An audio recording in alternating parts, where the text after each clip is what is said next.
The war had been going on for 3 years, and nobody seemed to care anymore.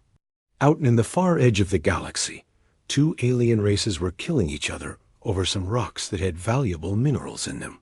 The Zephyrians and the Crystallans had turned 5 whole star systems into graveyards. Dead ships floated everywhere. Planets that once had billions of people living on them were now just burned chunks of rock. Jake Sullivan sat in his small office on Luna Station, watching the latest. Reports come in on his computer screen. He was a commander in Earth's diplomatic corps, which meant his job was to watch what happened in the galaxy and write reports about it. Earth had a simple rule about alien wars: watch them, report on them, but never get involved. Humans had only been part of the galactic community for 15 years, and most aliens still thought of them as the new kids who should keep quiet and stay out of trouble. The images on Jake's screen made him sick to his stomach. Entire cities had been turned into glass by energy weapons. Families running for their lives were being shot down by fighter ships. Children crying over the bodies of their parents. The worst part was that everyone knew it was happening, but nobody was doing anything to stop it. Jake picked up his coffee mug and walked to the window of his office. Outside, he could see Earth hanging in space like a blue and white marble. It looked so peaceful from here. Most people on Earth didn't even know about the war. They were too busy with their own lives to worry about aliens killing each other billions of miles away. His computer beeped with another message. This one was from the Galactic Council, the group that was supposed to keep peace in the galaxy. Jake read it and shook his head. Another strongly worded letter telling the Zephyrians and Crystallans to stop fighting. Another economic sanction that both sides would just ignore. The Council was good at making speeches and writing letters, but they never actually did anything when it mattered. Meanwhile, Admiral Kate Barnes was having her own problems on the other side of the solar system. She commanded Earth's deep space fleet from her flagship, the USS Liberty. Kate was 52 years old and had been in the military for 30 years. She had fought pirates, explored unknown systems, and kept Earth safe from threats that most people never heard about. But now she was stuck doing patrol missions and training exercises, while people died in the outer systems. Kate walked through the corridors of her ship, nodding to the crew members she passed. Everyone could see she was frustrated. The intelligence. Reports from the war zone crossed her desk every day. She knew exactly what was happening out there, and she knew her fleet could make a difference.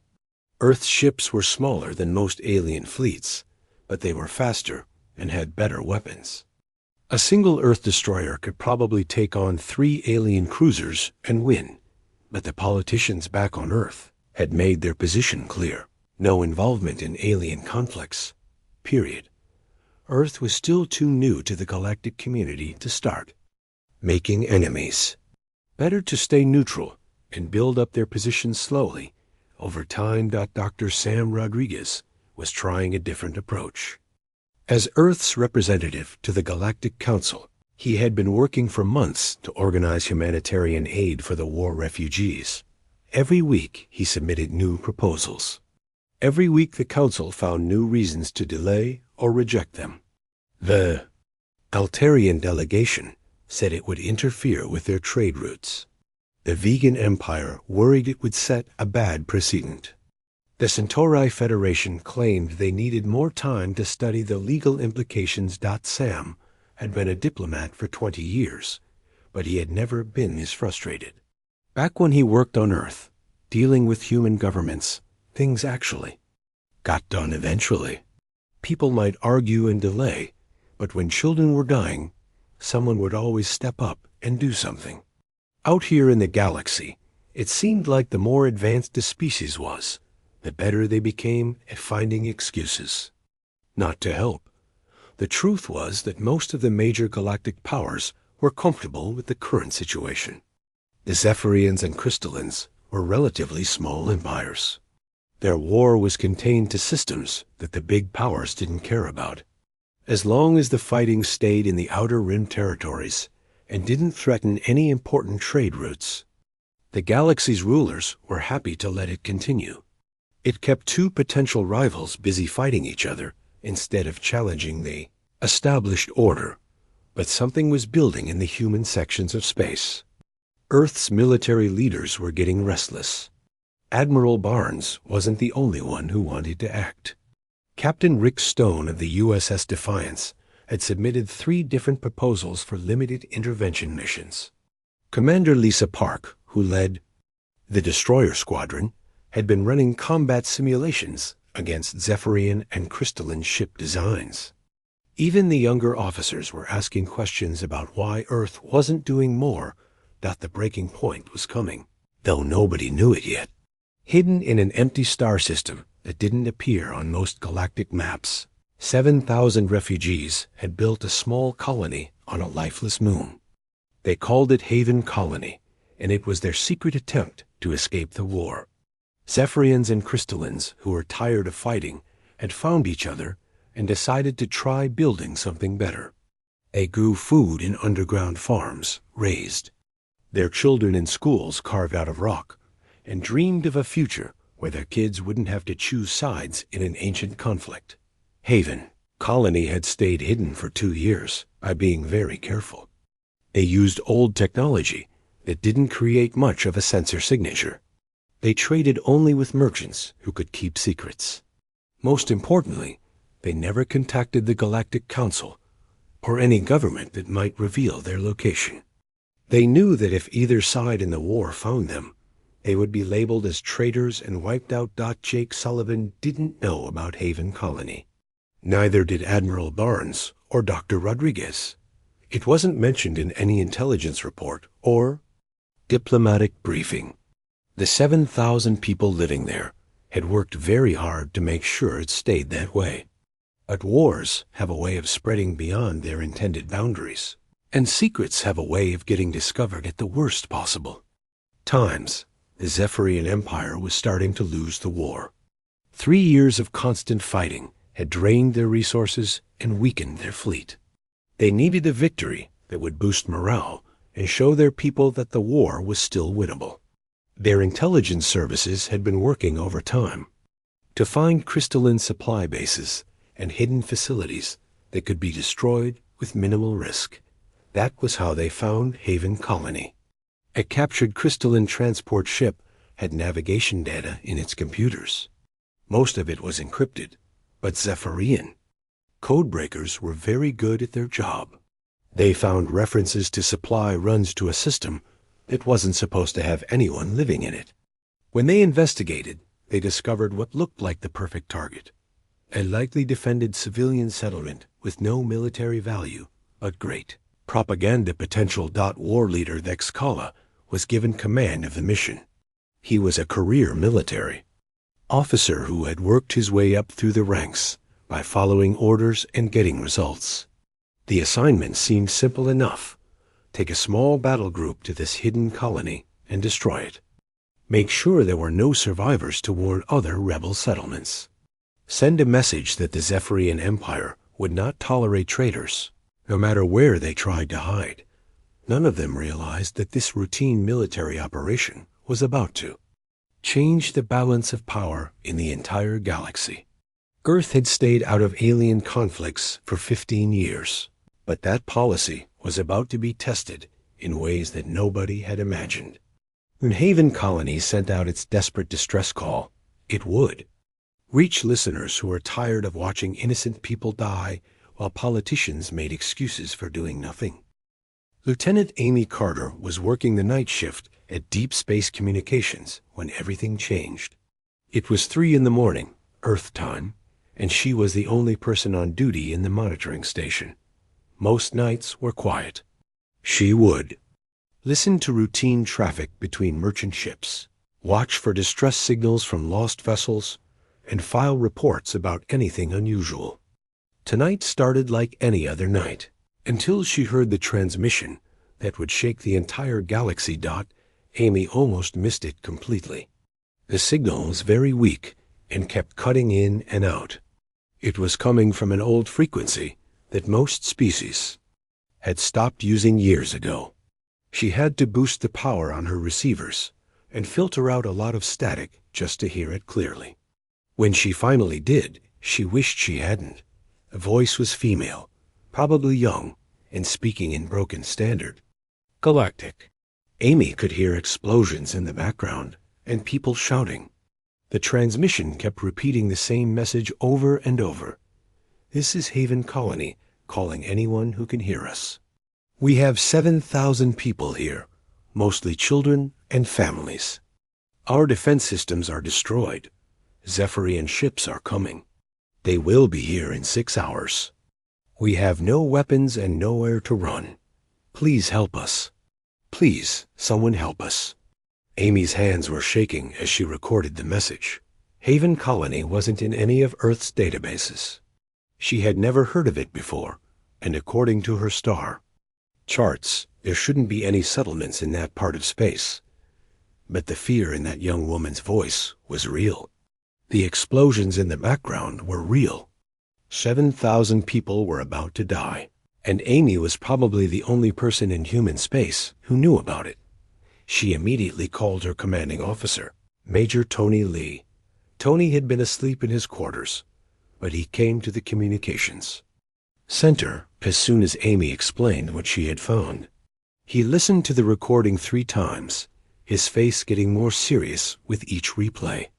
Then he picked up the secure phone and called Admiral Barnes. Admiral Barnes was in her ready room aboard the USS Liberty, reviewing supply reports when the call came in. She had trouble sleeping most nights, so she often worked late into the night shift. When Tony Lee's voice came through the speaker, she could hear the tension in it immediately. Admiral, we have a situation. You need to hear this transmission we just picked up. Barnes listened to the Haven Colony distress call in complete silence. When it finished, she played it again. Then she sat back in her chair and closed her eyes. She had been a military officer for 30 years, and she had seen plenty of bad situations, but this was different. These weren't soldiers who had signed up to fight. These were families with children who just wanted to live in peace. Major Lai, I want everything you can find about this Haven Colony. Check all our databases. Contact our intelligence sources. Talk to anyone who might know something. I need information, and I need it fast. Yes, Admiral. What about the Galactic Council? Should we notify them? Barnes was quiet for a long moment. Not yet. Let me talk to some people first. The next few hours were a blur of activity. Tony Lee contacted every intelligence source that Earth had in the outer systems.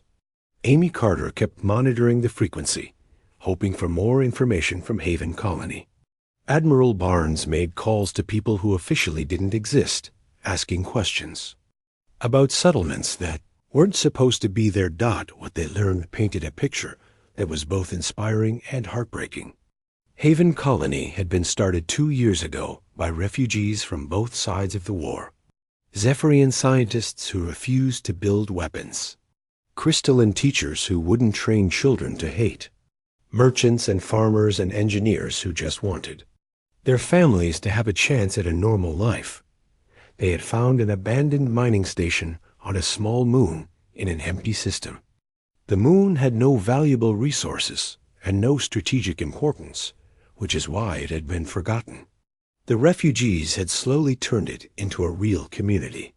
They grew food in underground gardens. They built schools and workshops and small factories. They had even started having festivals and celebrations, trying to create the kind of culture they wanted their children to grow up in. The colony had stayed hidden by being very careful. They used old equipment that wouldn't show up on most sensors. They traded only with independent merchants who could keep secrets. Most importantly, they never contacted any government or official organization. They knew that both the Zephyrians and Crystallines would consider them traitors if they were discovered. But wars spread like diseases, and Haven Colony's luck had finally run out. A Zephyrian patrol had captured a crystalline supply ship that had navigation data in its computers. The data showed regular trips to a system that was supposed to be empty. When the Zephyrians investigated, they found what looked like the perfect propaganda target. Dr. Rodriguez was in his office on Centauri Prime when Admiral Barnes called him. It was early morning there, and he was preparing for another day of arguing with alien diplomats about humanitarian aid that would never be approved. The Admiral's call changed all of that. "Sam, I'm sending you a classified file. Read it, then call me back immediately." Rodriguez had worked with Barnes for several years, and he had never heard her sound so serious. He opened the file and read the Haven Colony Intelligence Report. By the time he finished, he felt sick. 7,000 people, including over 3,000 children, were about to be murdered by a Zephyrian battle group, and there was nothing the Galactic Council could do to stop it, even if they wanted to. He called Barnes back within 10 minutes. "Kate, this is horrible, but you know what the situation is. Even if we could get an emergency session of the Council, it would take days to organize any kind of response. These people don't have days." "I know," Barnes said quietly. "That's why. I'm not asking the Council for permission." Rodriguez felt his stomach drop. He had known Kate Barnes for years, and he could tell when she had made up her mind about something. "Kate, you can't be serious. Unauthorized military intervention in an active war zone? That's not just against Earth policy. It could start a war between us and the Zephyrian Empire. Sam, I have 8 ships that can reach the Haven Colony system in 4 hours. The Zephyrian battle group has 12 ships, but they're older designs with weaker weapons. If we move fast, we can get there before they finish their attack. And then what? You think you can just tell a Zephyrian war leader to go home? I think I can make him an offer he won't want to refuse." Rodriguez was quiet for a long moment. He was a diplomat, trained to find peaceful solutions to problems. But he was also a human being, and the thought of 3,000 children being killed while he sat in meetings and filed paperwork made him angry in a way he hadn't felt for years. "What do you need from me?" he asked finally. "Keep the Council busy. If they try to contact Earth about fleet movements, slow them down. Give me 12 hours before anyone official knows what we're doing." Meanwhile, Lieutenant Amy Carter was still monitoring the Haven Colony frequency.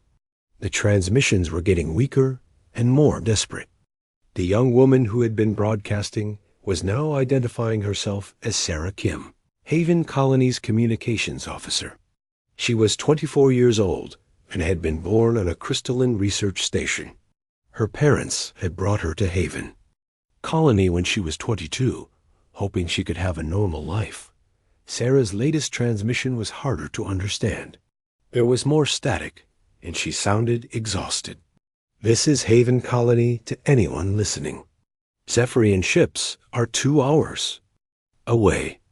We can see them on our long-range scanners. 12 heavy cruisers with fighter escorts. We're evacuating the children to the deeper tunnels, but it won't matter. Our shields can't stop orbital bombardment. If anyone can hear this, please remember that we tried to build something better.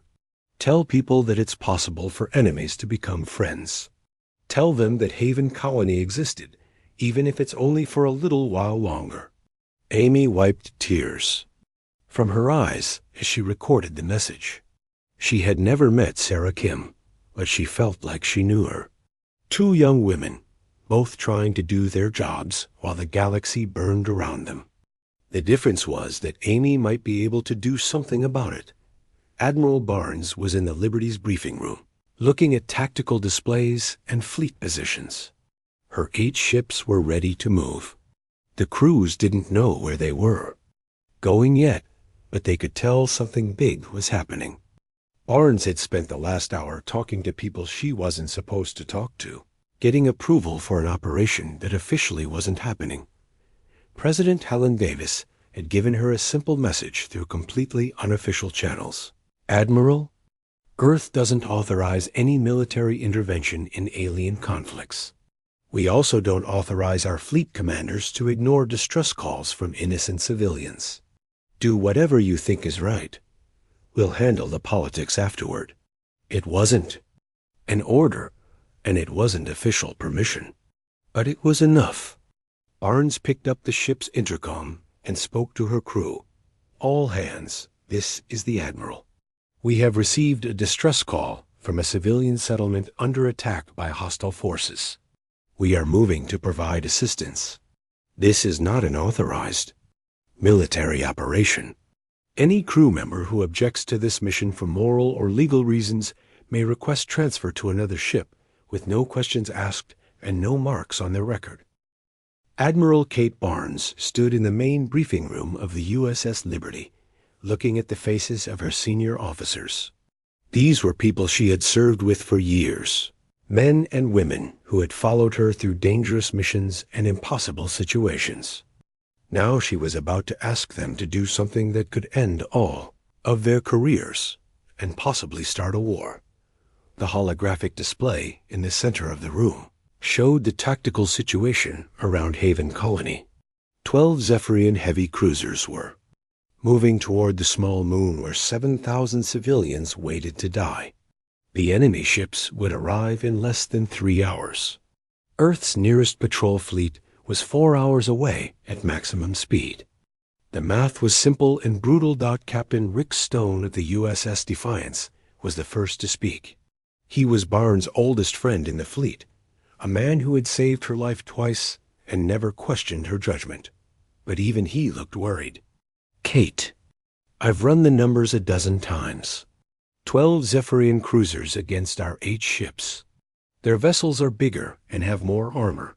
This isn't going to be easy. Commander Lisa Park, who led the destroyer squadron, leaned forward in her chair. She was young for her rank, only 32, but she was one of the best tactical minds in the fleet. The Zephyrian ships are older designs. Their weapon systems are powerful, but slow to target. If we can get close enough fast enough, we might be able to even the odds. Barnes nodded. Lisa's right. Our advantage isn't in firepower. It's in speed and accuracy. Zephyrian battle doctrine is built around long-range bombardment. They're not used to fighting enemies who can get inside their defensive perimeter.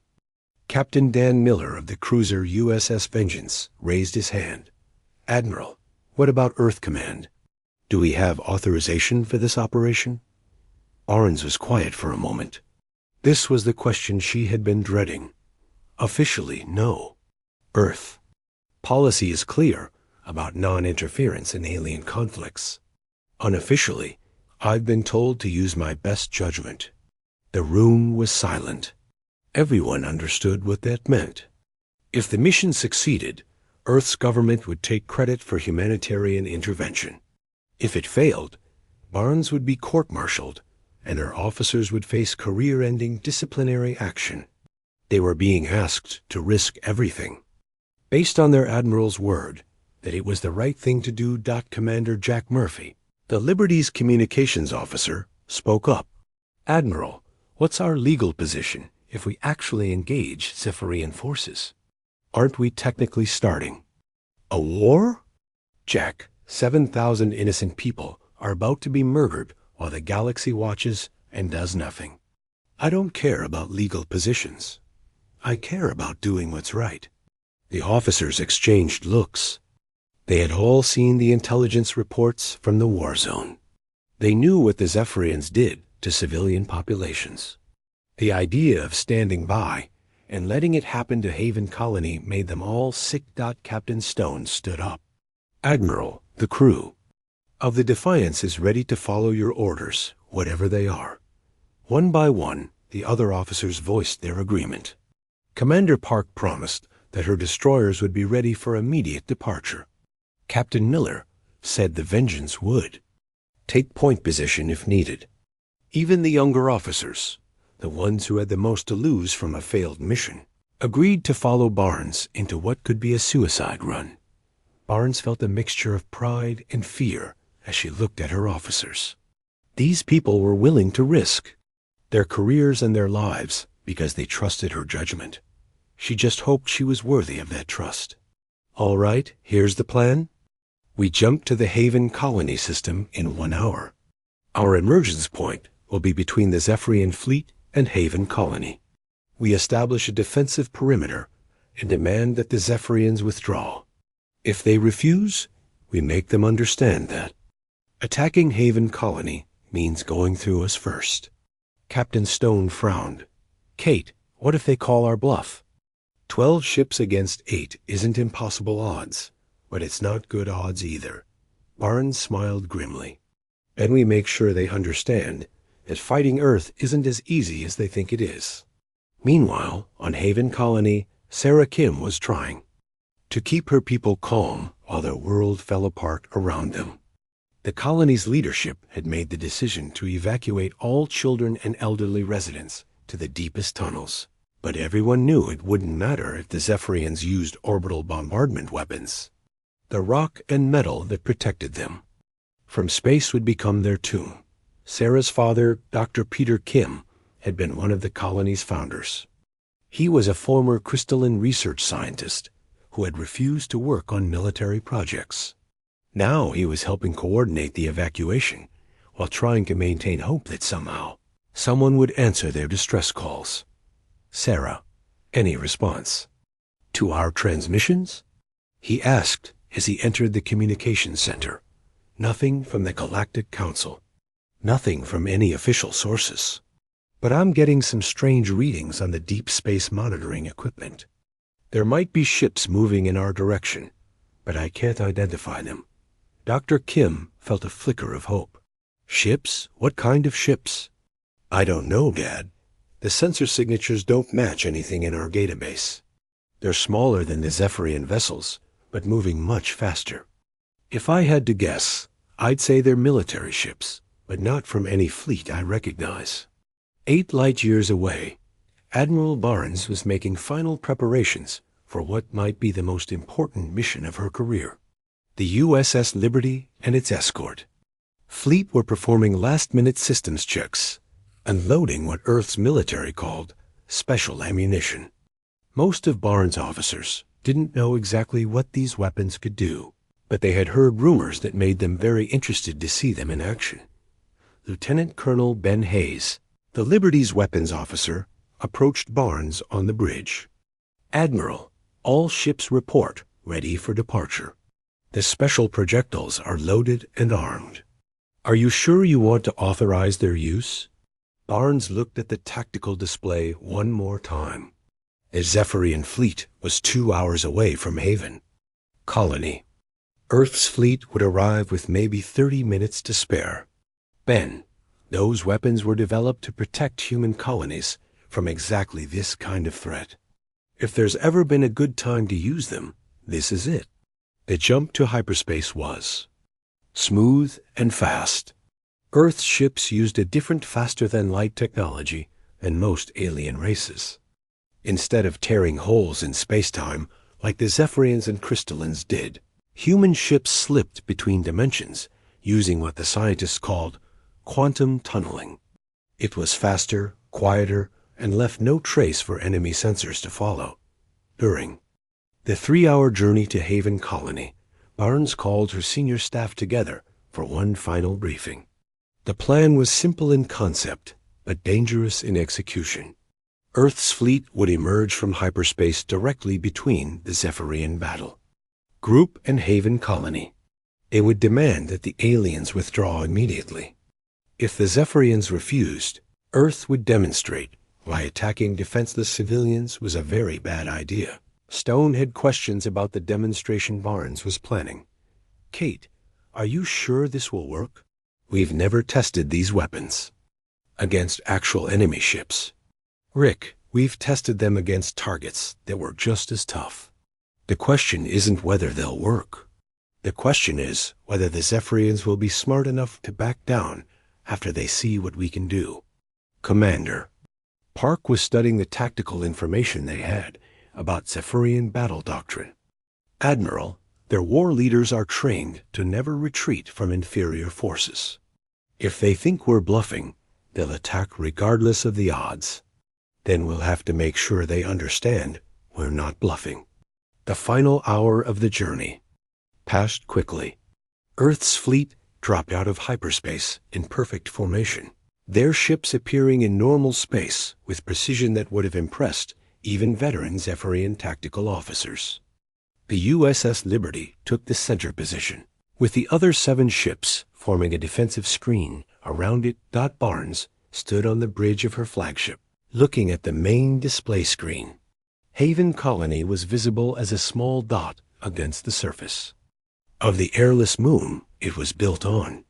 The Zephyrian fleet was approaching from the other side of the system, their heavy cruisers moving in the standard battle formation that had served the Empire well for centuries. Commander Murphy opened a channel to the Zephyrian flagship. "Admiral, you're connected to their command ship." Barnes took a deep breath. Everything that happened next would depend on the next few minutes. "Zephyrian vessels, this is Admiral Kate Barnes of the Terran Deep Space Fleet. Haven Colony is now under the protection of Earth. You will cease your approach immediately and withdraw to a minimum distance of 1 million kilometers." The response came back within seconds. War Leader Thexcala's voice was filled with contempt and anger. "Human Admiral, you have no authority in this system. These are rebel settlements that must be destroyed. Withdraw your small fleet or be destroyed with the traitors you protect." Barnes had expected this response. Zephyrian military culture was built around the idea that retreat was dishonor and compromise was weakness. They would never back down just because someone asked them. T.O. She would have to give them a reason they couldn't ignore. "Commander Murphy, open a channel to all ships. All vessels, this is Admiral Barnes. Execute demonstration protocol. Target the asteroid designated Alpha 7. Single projectile, maximum velocity." War Leader Thexcala had been looking forward to the Haven Colony mission. It was supposed to be simple and quick. His 12 heavy cruisers would jump into the system, destroy the rebel settlement, and return home with a victory that would make the High Command happy. Thexcala had done missions like this before. Civilian targets were easy work, and destroying them sent a message to other rebels who might think about betraying the Empire. But nothing about this mission was going according to plan. First, his sensors had detected ships arriving in the system at the exact moment his fleet reached attack position. 8 vessels had appeared out of nowhere, moving with a precision that impressed even his veteran tactical officers. The ships were smaller than his cruisers, but built with technology he didn't recognize. Their emergence from hyperspace had been cleaner and faster than anything in the Zephyrian fleet. Then came the human admiral's transmission. Thexcala had heard of Earth before, of course. They were the newest species in the galactic community, still considered children by most of the established powers. Their military was small, and they had never been involved in any major conflicts. The idea that they would challenge a Zephyrian battle group was almost insulting. Thexcala had responded the way any proper war leader would respond to such an insult. He told the humans to leave or be destroyed. In his experience, younger species usually backed down when faced with superior numbers. The humans had 8 ships against his 12. Simple mathematics should have made them retreat, but the humans didn't retreat. Instead, they did something that changed everything. On the bridge of his flagship, the Crimson Blade, Thexcala watched his tactical display in complete disbelief. The human ships had fired a single projectile at a nearby asteroid. The rock had been roughly the same size as one of his cruisers, a solid chunk of metal and stone that should have taken multiple weapon hits to destroy completely. The asteroid had simply disappeared. Tactical Officer Zexon, report. Thexcala ordered, his voice more tense than he wanted to admit. Zexon was an experienced warrior who had served in dozens of battles, but his voice was shaking as he read the sensor data. War Leader, The human projectile struck the target with energy equivalent to a small star.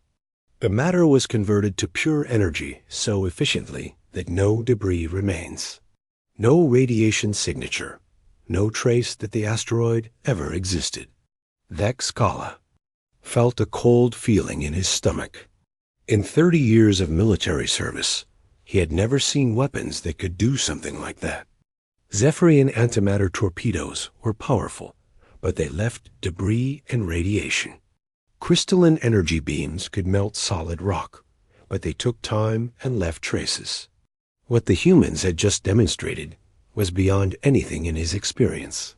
His communication officer looked up from his console. War leader, the human admiral is transmitting again. Admiral Barnes' voice filled the bridge of the Crimson Blade, calm and professional, despite the impossible demonstration her fleet had just performed. Zephyrian fleet, you have seen what our weapons can do to solid rock. Withdraw now or discover what they can do to your ships. Vex Kala's first instinct was to attack immediately. Zephyrian military doctrine was clear. Never retreat from an inferior force. Never show weakness to enemies. Never let anyone challenge the Empire's authority. But his tactical training was also clear. Never engage an enemy whose capabilities you don't understand? He activated his private communication channel to speak with his ship commanders. All vessels prepare for immediate withdrawal to safe distance. Maintain defensive formation, but do not charge weapons. The response from his subordinates was immediate and angry.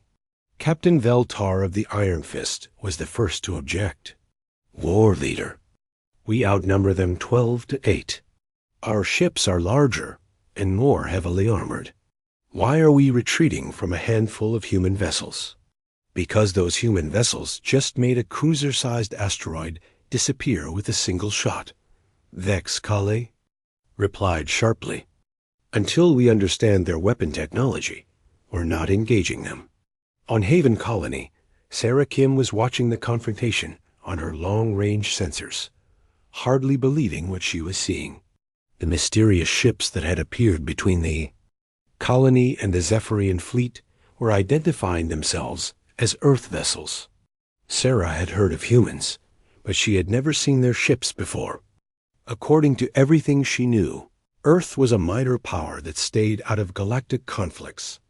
But these human ships had just told a Zephyrian war leader to back off. And somehow, the Zephyrians were actually doing it. Sarah's father, Dr. Peter. Kim was standing next to her in the communications center, staring at the display screen in amazement. Sarah, are you certain those are Earth ships?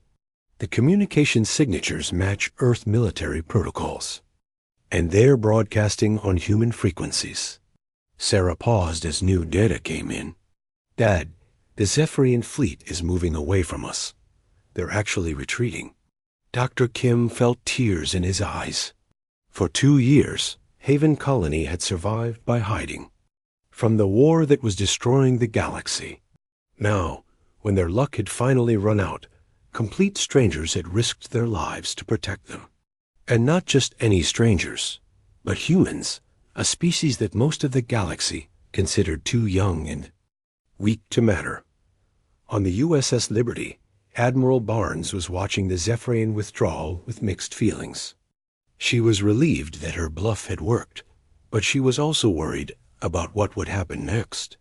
Earth had just demonstrated military technology that was decades ahead of anything the galaxy had seen. That would have consequences that went far beyond saving Haven Colony. Captain Stone approached her on the bridge. Kate, the Zephyrian fleet has withdrawn to 2 million kilometers and is holding position. They're not running away completely, but they're not attacking either. They're probably calling for instructions from their high command, Barnes replied. Vex Kala doesn't know what to do, so he's asking his superiors to make the decision. For him, Commander Murphy looked up from his communication station. Admiral, we're receiving a transmission from Haven Colony. They want to thank us. Barnes nodded. Put them through. Sarah Kim's voice came through the speakers. and Barnes could hear the emotion in it. "Earthships, this is Haven Colony. I don't know who you are or why you came to help us, but you just saved 7,000 lives. We will never forget this." Barnes activated her communication system. "Haven Colony, this is Admiral Barnes. Are your people safe?" "Yes, Admiral. Thanks to you, we're safe. The children are asking if they can come out of the tunnels now." Barnes smiled. "Tell them it's safe. We'll remain in the system until we're certain the threat is gone." But even as Barnes spoke those words, she knew the threat wasn't really gone. It had just changed form. Earth had crossed a line today that could never be uncrossed. They had abandoned their policy of neutrality and shown the galaxy that human military technology was far more advanced than anyone had realized. War leader Vex Kala was having a very difficult conversation with High Admiral Kex Myron, the Supreme Commander of the Zephyrian military. The connection was encrypted and secure, but Vex Kala knew that every word he said would be analyzed and judged by his superiors. "High Admiral, the human fleet has weapons technology that exceeds our current capabilities. Their projectile weapons operate on principles I don't understand, and they can destroy targets completely without leaving any trace." High Admiral Kex Myron was silent for a long moment. "War leader, are you telling me that 8 human ships are more powerful than your entire battle group?" "High Admiral, I am telling you that 1 human ship could probably destroy my entire battle group if it chose to." Their demonstration was clearly meant to show restraint, not maximum capability. The implications of this conversation were staggering. The Zephyrian Empire had built its expansion on military superiority. Their ships were larger and more heavily armed than most other species.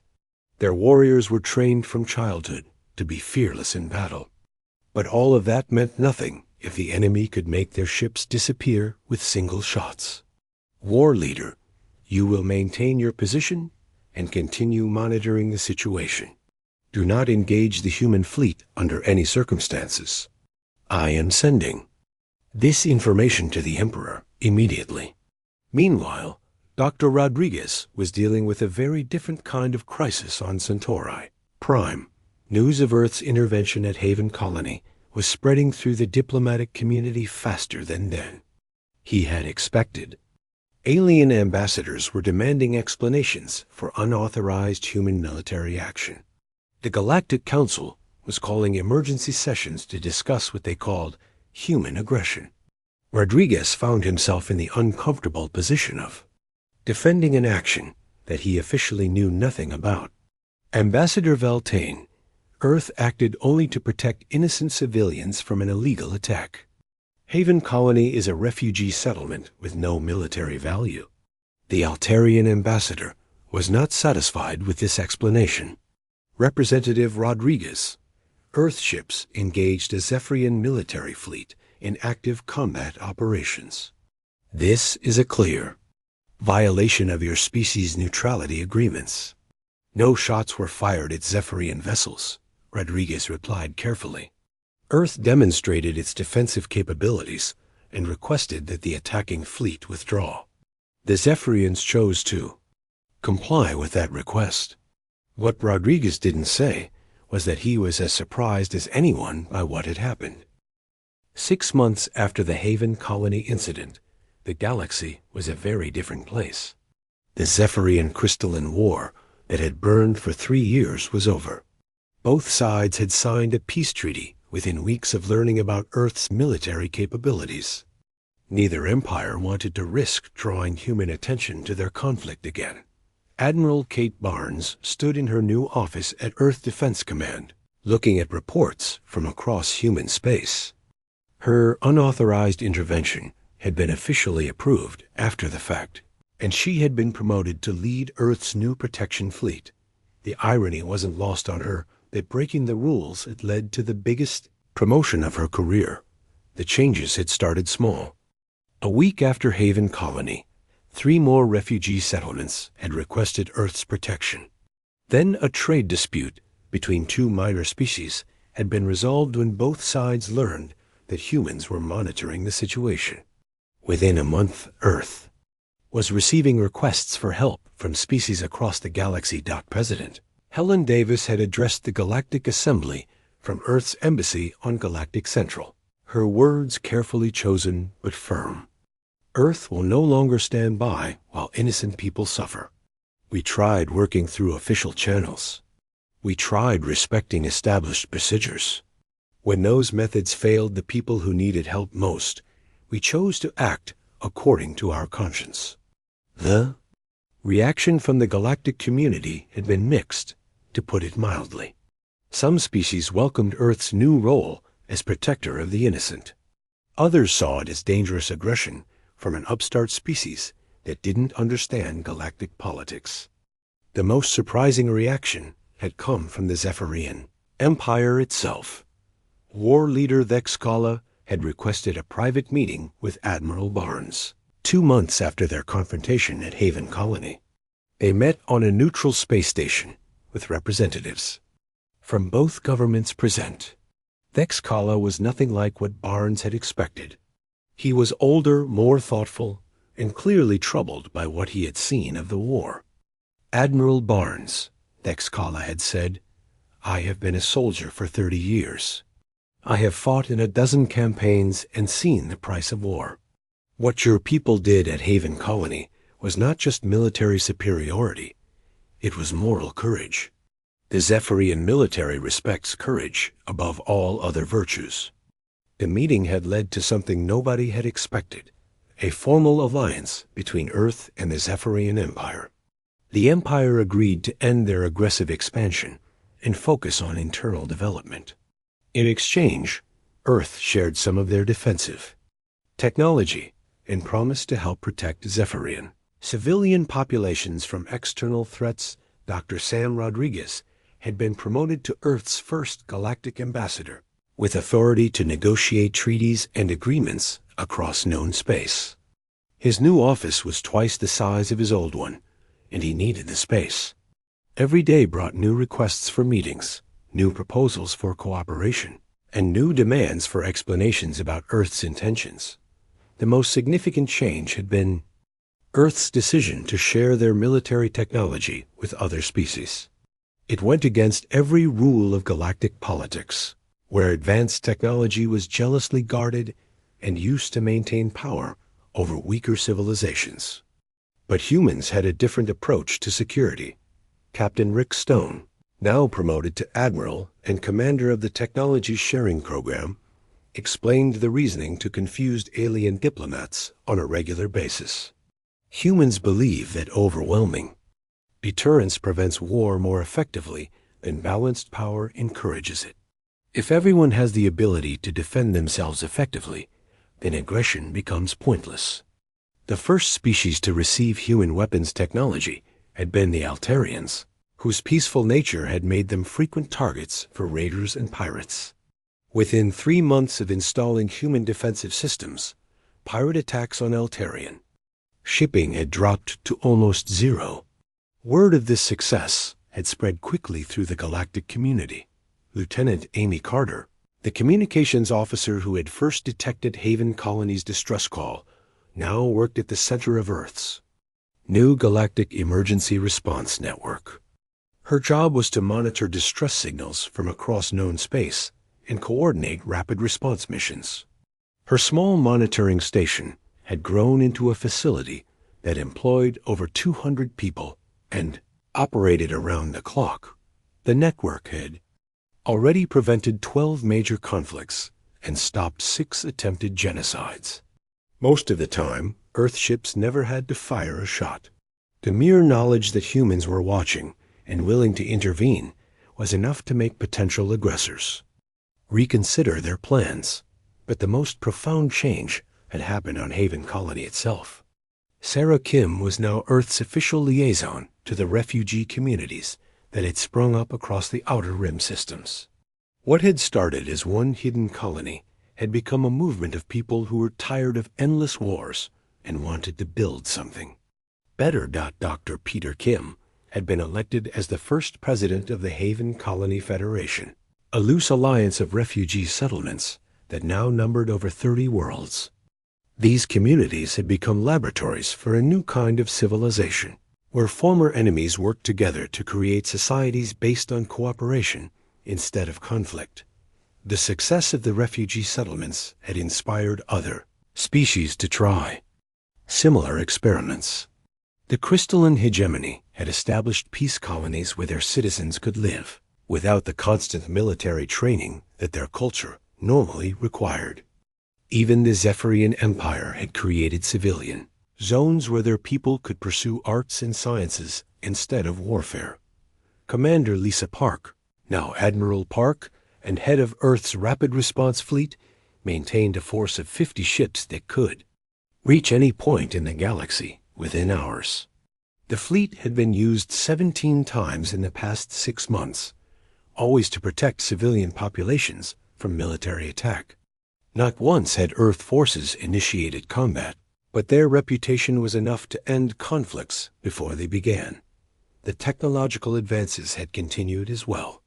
Earth scientists, working with researchers from allied species, had developed new forms of faster-than-light travel, better communication systems, and most importantly, weapons that could disable attacking ships without destroying them. The goal was always to stop aggression, not to cause unnecessary death.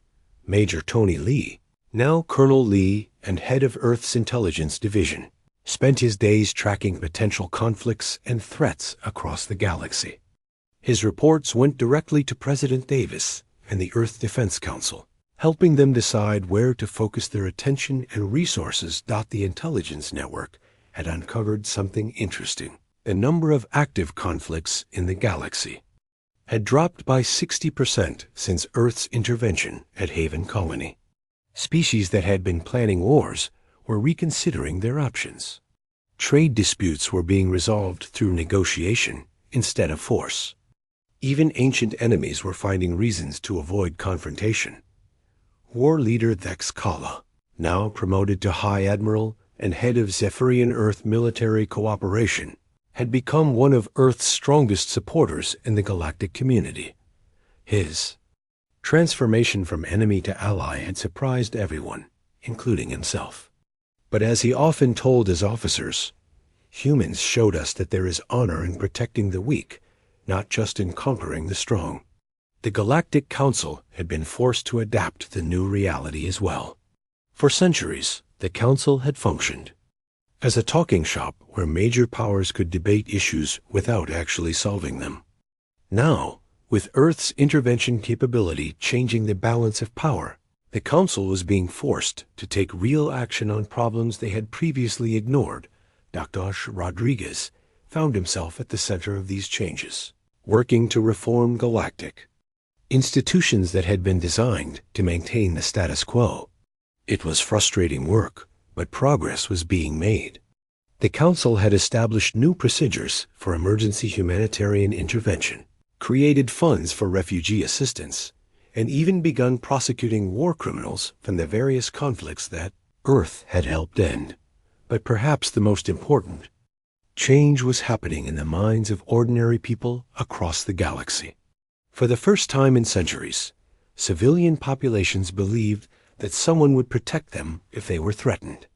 Children were growing up with the knowledge that aggressive wars could be stopped, that genocides could be prevented, that the strong could not simply prey on the weak without consequences. Sarah Kim, now 25 and one of the most recognized voices for peace in the galaxy, often spoke to groups of young people about the changes she had witnessed. 6 months ago, my colony was about to be destroyed by people who saw us as traitors. Today, we're part of a community of worlds where former enemies work together to build better lives for their children. That didn't happen because of politics or treaties. It happened because some humans decided that doing the right thing was more important than following the rules. Admiral Barnes, looking back on the decision that had changed everything, often wondered what would have happened if she had followed official policy and let Haven Colony be destroyed. The war would probably still be going on. Thousands more would have died. The galaxy would still be a place where might made right, and the innocent had nowhere to turn for help. Instead, Earth had shown that a single act of moral courage could change the course of history. They had proven that superior. Technology combined with the will to protect the innocent could create a new kind of galactic order.